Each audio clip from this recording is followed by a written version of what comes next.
This is going to be about bad people, doomed people in particular, and there's so much to say that I'll try and keep this brief, and I'll probably bring it up later when I have... Oh, there's always so much to say, but ye shall know them by their fruits. In the Bible, the Old Testament is full of people griping about the state of the world, griping about bad people. It mentions that God will allow whole tribes of bad people to develop before he wipes them out. In the New Testament, Jesus makes it perfectly clear that most of the world is going down the broad path of destruction, and he warns people a lot about what not to do, and he warns people about doomed people, the tares, and that ye shall know them by their fruits. And Jesus had a lot of conflicts with tares. He called them out. You're not going to hear about that in a church, because guess who's running the church? So you have to read the New Testament King James Version for yourself. You could just search it. They're trying to hide King James texts on the internet by giving you garbage results, but just you have to sort through them and save the good stuff to a text file. You're going to use Notepad. It's great. So you should know Jesus,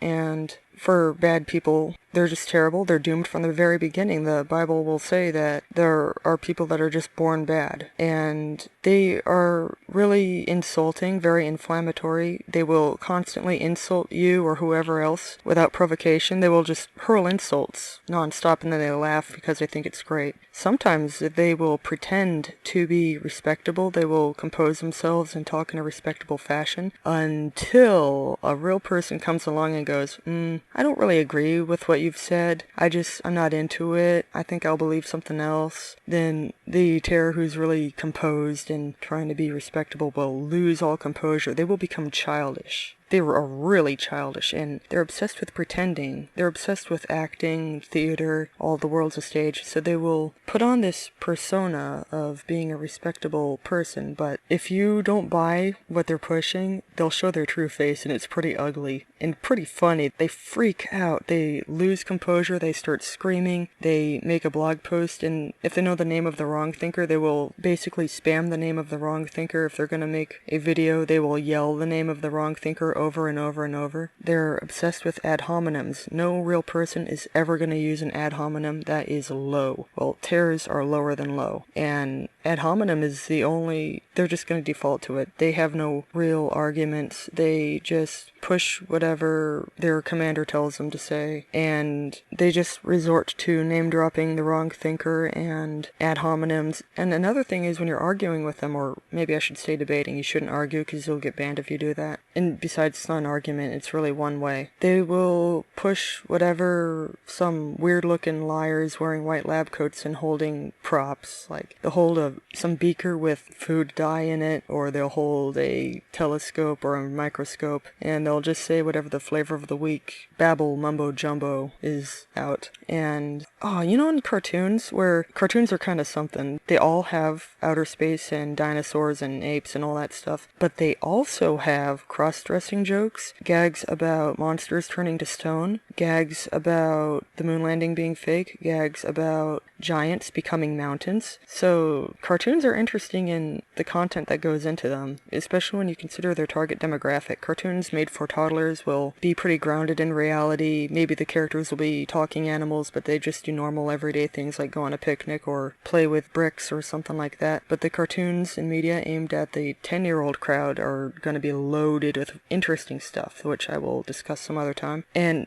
media for teenagers is back to being pretty grounded. The characters are just going to have high school situations or job situations. And media for adults, and I'm not talking about porn, because that's really for childish people. And it's pretty much the same thing, only it's got more of a work and interpersonal relationship type of a theme to it, generally speaking. But anyway, I'm talking about bad people, doomed people. You're going to notice a lot of things about them, and if you ever comment on common threads that you've noticed in just the way most people behave and the strong similarities that they have, you will be labeled judgmental. They will just call you names and try and shut you down and try to shame you for noticing things and especially for commenting on it. But don't be afraid. Don't let them shut you down. once you identify them, they're a complete waste of time and you shouldn't talk to them. So just kind of keep your comments to yourself when you're surrounded by bad people. But when you're near a real person, just say hello to them. Just say, oh, I like your shirt. Just give them a compliment, even if it's a shallow one, like you like their hat or something. Just break the ice immediately, make eye contact, let them know that you like them, and then you can get talking later. Just when you meet a real person, break the ice. And if you're a shy person, if you have crippling social anxiety, I'm sorry, but you have to get over it. I have had crippling social anxiety. I've been terminally shy, but you have to force yourself to do it. You have to take the cannonball approach to getting over it. If you have to enter some cold water, you